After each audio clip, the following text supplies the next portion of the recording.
السلام علیکم ناظرین، میں محمد اسلم حسین سیاست کی خبروں میں آپ سب کا استقبال کرتا ہوں۔ Indian space research organisation ISRO نے آج یعنی 7 اگست 2022 کو ملک کا نیا راکٹ لانچ کیا ہے۔ یہ لانچ آندھرا پردیش کے شری ہری کوٹا میں ستیش دھون خلائی مرکز کے لانچ پیڈ 1 سے کامیابی کے ساتھ کیا گیا۔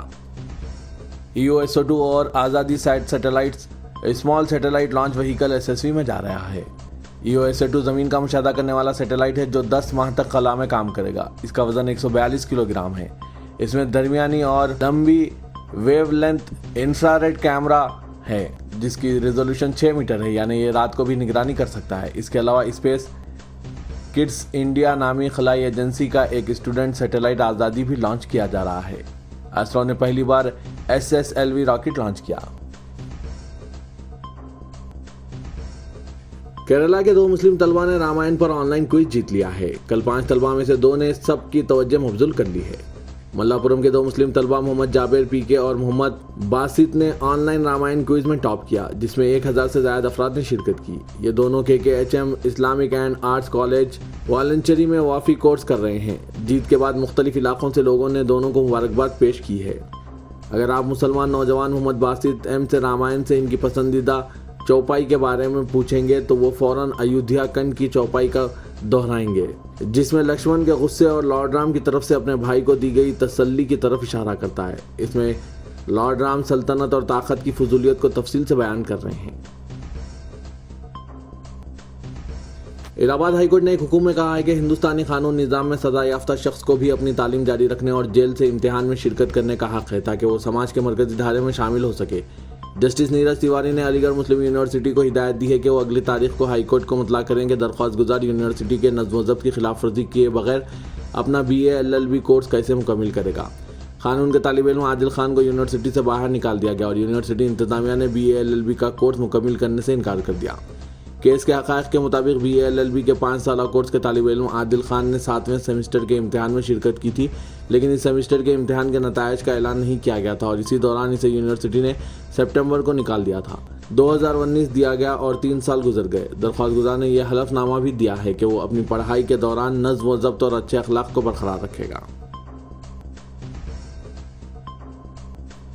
مدھیہ پردیش کانگریس کے رہنما کا ایک گروپ جو ہفتے کو قومی پرچم ترنگا راشٹر سیوم سیوک سنگھ کے سربراہ موہن بھگوت کے حوالے کرنے جا رہا تھا، راستے میں پولیس نے روک لیا۔ کانگریس کے 5 لیڈروں کا ایک گروپ وزیراعظم نریندر مودی کی اپیل کے باوجود RSS کی جانب سے مبینہ طور پر ترنگے کو اپنی سوشل میڈیا پروفائل تصویر کے طور پر ظاہر نہ کرنے کے خلاف احتجاج کرنے کے لیے یہاں ایک مال تک پہنچنے کی کوشش کر رہا تھا۔ بھگوت شام کو یہاں RSS کے ایک پروگرام سے خطاب کرنے والے تھے۔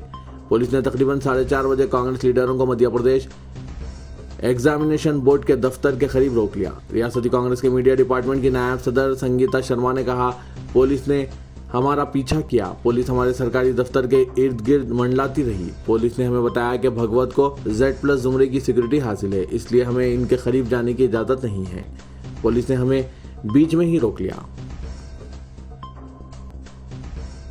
جگدیپ دھنکر ملک کے اگلے نائب صدر ہوں گے۔ انہوں نے نائب صدارتی انتخاب میں اپوزیشن کے امیدوار مارگریٹ الوا کو شکست دی۔ 725 ارکان پارلیمنٹ نے نائب صدارتی انتخاب میں حصہ لیا۔ عہدیداروں نے بتایا کہ تقریباً 3.9% پولنگ ریکارڈ کی گئی۔ 50 سے زائد ارکان پارلیمنٹ نے اپنے حق رائے دہی سے استفادہ نہیں کیا۔ وزیراعظم نریندر مودی اور ان کے پیشرو منموہن سنگھ نے صبح ہی اپنے حق رائے دہی سے استفادہ کیا، جبکہ اپوزیشن قائدین سونیا گاندھی اور راہل گاندھی نے دوپہر کے بعد ووٹ دیا۔ ترنمول کانگریس نے انتخاب میں حصہ نہ لینے کا اعلان کیا تھا، لیکن پارٹی کے 2 ارکان پارلیمنٹ نے پارٹی فیصلے کے خلاف جاتے ہوئے ووٹ دیا۔ ہندوستان کے اگلے نائب صدر کو منتخب کرنے کے لیے دن کے 10 بجے ووٹنگ شروع ہوئی۔ سابق وزیراعظم منموہن سنگھ ویل چیئر پر پہنچے اور انہوں نے سہارے کے ساتھ کھڑے ہو کر ووٹ دیا۔ شام 6 بجے ووٹوں کی گنتی شروع ہوئی۔ جگدیپ دھنکر کو اپنی حریف پر واضح سبقت حاصل تھی۔ وہ موجودہ نائب صدر ایم وینکیا نائیڈو کی جگہ لیں گے، جن کی میعاد 10 اگست کو ختم ہو رہی ہے۔ گزشتہ روز جموں کشمیر سے آرٹیکل 370 ہٹانے کے 3 سال مکمل ہونے پر وزارت خارجہ نے اسلامی تعاون تنظیم OIC کے بیان کی سخت مذمت کی۔ واضح ہے کہ OIC نے اپنے بیان میں کہا تھا کہ 5 اگست 2022 کو ہندوستان کی طرف سے جموں کشمیر میں کیے گئے غیر قانونی اور یک طرفہ اقدامات کی 3ری سالگرہ منائی جا رہی ہے۔ اسی کے ساتھ غیر قانونی طور پر آبادی میں تبدیلی کے لیے بھی اضافی غیر قانونی اقدامات کیے گئے۔ اس طرح کے غیر قانونی اقدامات نہ تو جموں کشمیر کی متنازع حیثیت کو تبدیل کر سکتے ہیں اور نہ ہی کشمیری عوام کے حق خود ارادیت کو متاثر کر سکتے ہیں۔ اس بیان پر رد عمل ظاہر کرتے ہوئے وزارت خارجہ نے کہا کہ OIC کا یہ بیان تعصب پر مبنی ہے۔ وزارت خارجہ کے ترجمان ارندم باگچی نے کہا کہ یہ صرف OIC کو ایک ایسی تنظیم کے طور پر بے نقاب کرتا ہے جو دہشت گردی کے ذریعے فرقہ وارانہ ایجنڈے پر عمل پیرا ہے۔ وزیر اعظم نریندر مودی نے نائب صدارتی انتخاب میں کامیابی پر جگدیپ دھنکر کو مبارکباد پیش کی اور کہا کہ یہ ہندوستان کے لیے فخر کا لمحہ ہے کہ ایک کسان پتر نائب صدر بن گیا ہے۔ دھنکر کو زائدہ 74% ووٹ کی حصہ داری کے ساتھ فاتح قرار دینے کے بعد مودی نے منتخب نائب صدر سے وزیر پارلیمانی امور پرہلاد جوشی کی قیامگاہ پر ملاقات کی اور گلدستہ پیش کرتے ہوئے انہیں مبارکباد پیش کی۔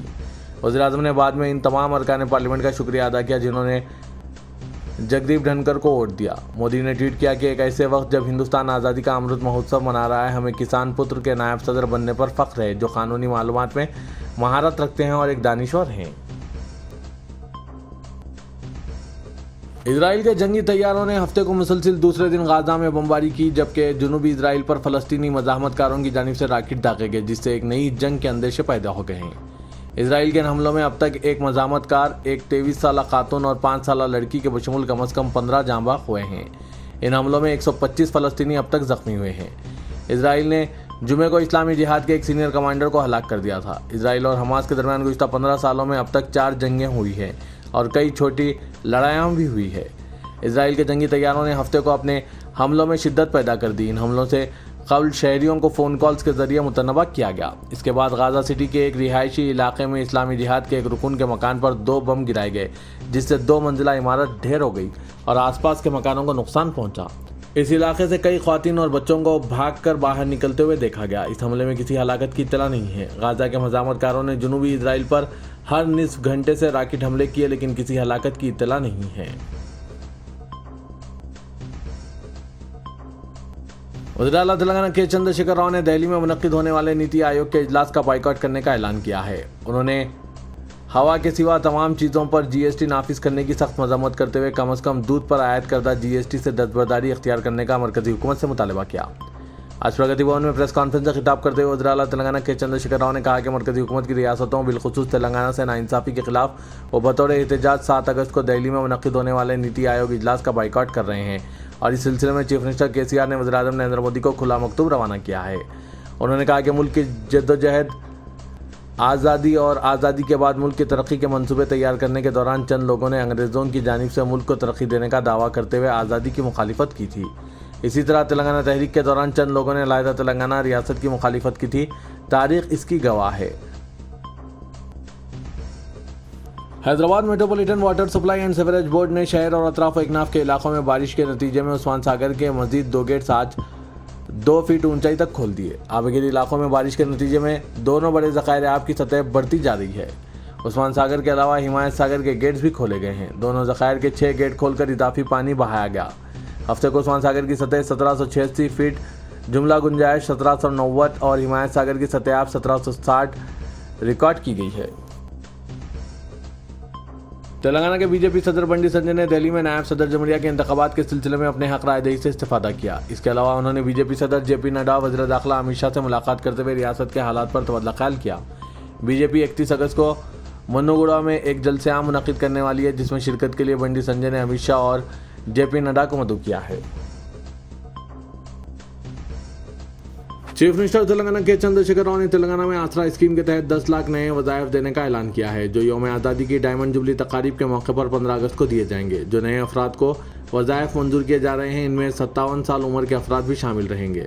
پرگتی بھون میں پریس کانفرنس سے خطاب کرتے ہوئے چیف منسٹر نے کہا کہ فی الحال ریاست میں آسرا اسکیم کے تحت 36 لاکھ افراد کو ہر ماہ فیکس 2016 روپے وظائف دیے جا رہے ہیں، جن میں معمر افراد کے علاوہ بیوہ، تنہا خواتین، بیڑی ورکرز، ایڈز کے مریض اور دوسرے شامل ہیں۔ 10 لاکھ نئے وظائف کی منظوری کے بعد ریاست میں آسرا اسکیم کے تحت وظائف حاصل کرنے والوں کی تعداد 46 لاکھ ہو جائے گی۔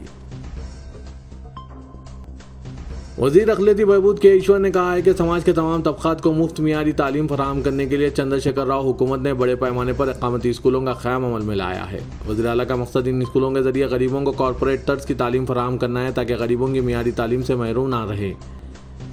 وزیر اقلیتی بہبود آج حیدرآباد کے بنجارہ ہلز میں واقع تلنگانہ مائنارٹیز ریزیڈینشل ایجوکیشنل انسٹی ٹیوٹ